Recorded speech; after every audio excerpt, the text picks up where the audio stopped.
तर चला आपण आता मिक्सरमध्ये बारीक करून घेऊया। तर बघा असं मिक्सरच्या भांड्यात असं बारीक करून घेतलं आहे। तर बघा अशा प्रकारे घरगुती चटणी बनवली आहे। तुम्ही याला तडका पण देऊ शकता, तर मी तडका न देता असंच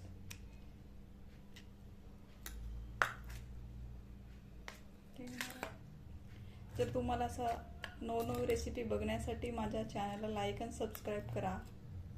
तर बघा असा तुम्ही एकदा ट्राय करून बघा, खूप सुंदर लागतो। जेव्हा आपल्याला तोंडाला चव येत नाही त्यावेळेला आपण अशा प्रकारे चटणी बनवून घरगुती कमी वेळात अशा प्रकारे चटणी तयार करू शकता। तर चला बाय। अशा प्रकारे तुम्ही सुद्धा ट्राय करून बघा। तर तुम्हाला पण माझा व्हिडिओ आवडत असतील तर लाईक आणि सबस्क्राईब करा।